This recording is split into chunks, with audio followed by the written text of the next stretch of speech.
Whoa. Thank you, Sean. Thank you, UAW. Thank you for inviting me, and it is an honor for me to be here with you today. And let me thank the UAW for standing up not only for your own members, but for the working class of this country. The fight you are waging here is not just about decent wages and working conditions and pensions in the automobile industry. It is a fight to take on corporate greed and tell the people on top this country belongs to all of us, not just a few.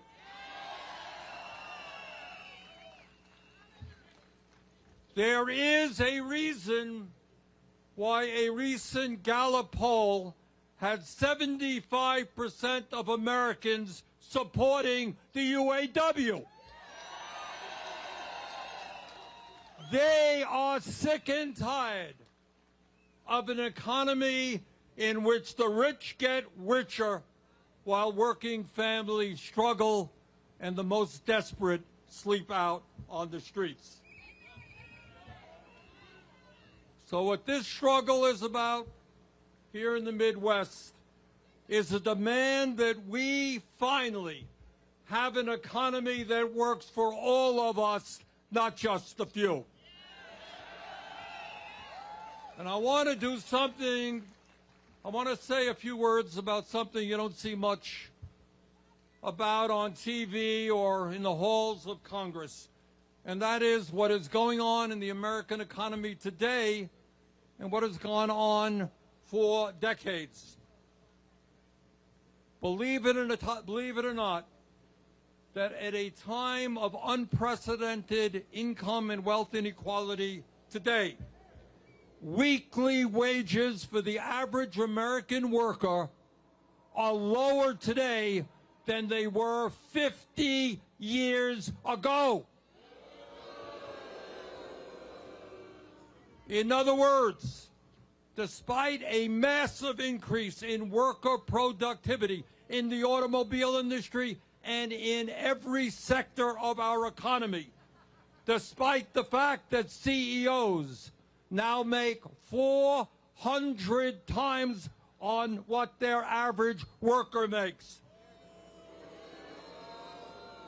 despite record-breaking corporate profits, despite corporate America spending hundreds of billions on dividends and stock paybacks, the average American worker today is worse off than he or she was 50 years ago.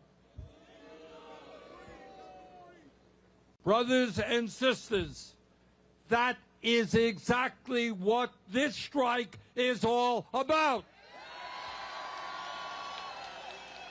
And that is why every worker in America, white collar, blue collar, in between, has got to stand with the UAW in your struggle for justice. In America today, while we have more income and wealth inequality than we have ever had in the history of this country, you got 3 people on top owning more wealth than the bottom half of American society. Despite all of that wealth, brothers and sisters, and you know this well, 60% of our people are living paycheck to paycheck. Paycheck to paycheck. And that means that every day they are living under the incredible stress. They're worried about paying the rent. They're worried about putting food on the table. They're worried about being able to afford to go to a doctor when their kid gets sick. They're worried about the high cost of child care.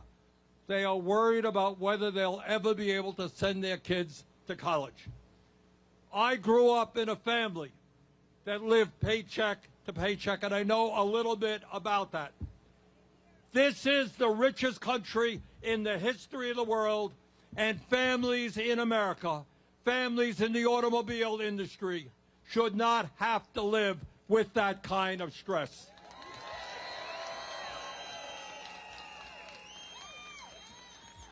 And let me tell you, and Sean has made this point over and over again, in the last 50 years, there has been a massive redistribution of wealth.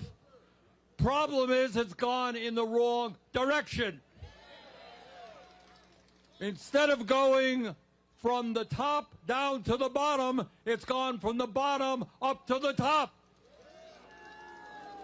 And what this strike is about, and what workers are standing up all over this country for, is we're going to reverse that trend. If the ruling class of this country wants a redistribution of wealth, we're going to give it to them. And one of the reasons I am so proud to be in Detroit today with the UAW is all of you know your own history. You know that back in 1937, 86 years ago, your grandparents stood up and helped transform this country. With incredible courage, they took on the corporate greed of their day, the power of the large corporations, and they helped pave the way, creating a middle class in America. That's what the UAW did in 1937. And here we are today in 2023, 86 years later. And once again, the UAW is helping to lead the effort to rebuild and grow the middle class of America. Thank you very much.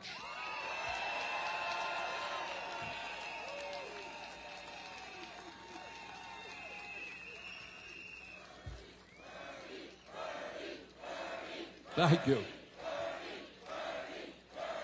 So I would like to say, just among friends, I would like to say a word to the CEOs of General Motors, Ford, and Stellantis. Understand, folks, understand, CEOs, the enormous financial sacrifices your workers have made over the years. It is time for you to end your greed. It is time for you to treat your employees with the respect and dignity they deserve. It is time to sit down and negotiate a fair contract.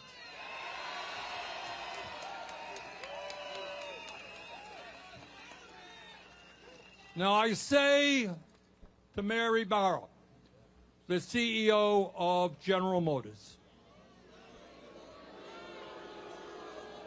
last year you made over $29 million. Since you became CEO 8 years ago, you have made over $200 million in total compensation. And I say to Ms. Barrow, do you have any clue what it's like for one of your workers to try to survive on $17 an hour, which is the average starting wage of an automobile worker, $17 an hour? Do you know, Ms. Barrow, what it's like to try to raise a family, put food on the table, and pay rent when you're making $20 an hour? And I say to Carlos Tavares, the CEO of Stellantis,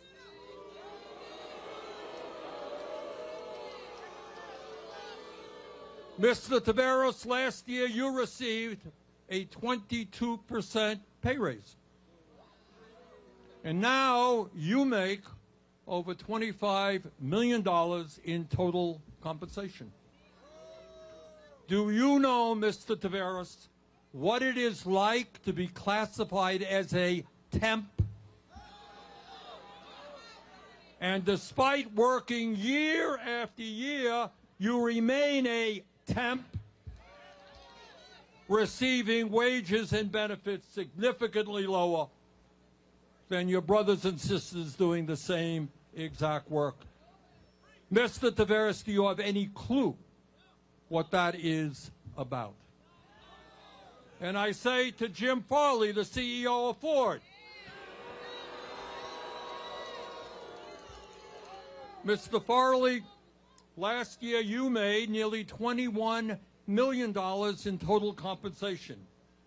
And my guess is that when you retire from your job, you're going to have a great pension, golden handshake, and all kinds of benefits. Do you have any clue as to what it's like to be a worker getting older, having worked your entire life, and not having any money in the bank as you prepare for retirement? And let us all be very clear. I know sometimes the media has, to say the least, not been as clear as it might be on this. And let's be clear that what the UAW is fighting for is not radical. In the first half of 2023, the big three automakers made $21 billion in profits in 6 months, up 80% from the same time period last year. In other words, they're doing pretty good. Over the past decade, the big three made $250 billion in profits in North America alone. Last year, these companies spent $9 billion not to improve the lives of their workers, but to pay for stock buybacks and dividends to make their wealthy stockholders even richer. Meanwhile, while the CEOs and stockholders in the automobile industry made out like bandits, the workers who build the vehicles, you, are earning totally inadequate wages, and over the last several decades have fallen further and further behind.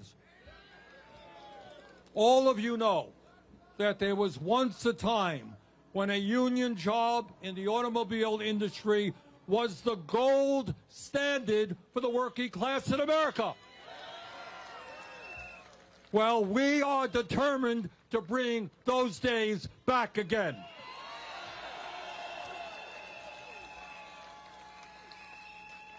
We will not accept that over the last 20 years, the average wage for American auto workers has decreased by 30% after adjusting for inflation.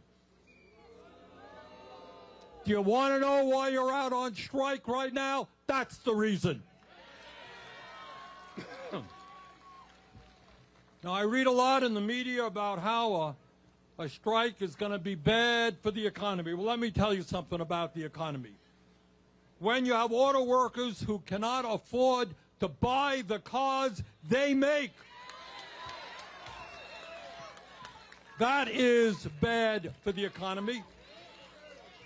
When you have auto workers who can't afford to take out a mortgage to buy a modest home, that is bad for the economy.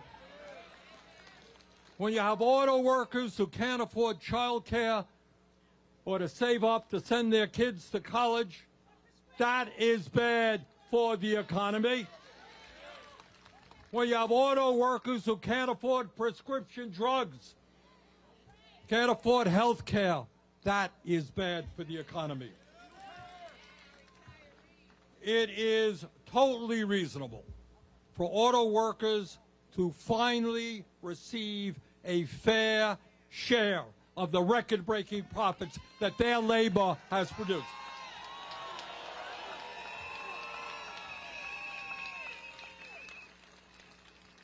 It means that if the big three can afford to spend $9 billion on dividends and stock buybacks last year, they can afford to provide a decent COLA to auto workers so their wages keep pace with inflation.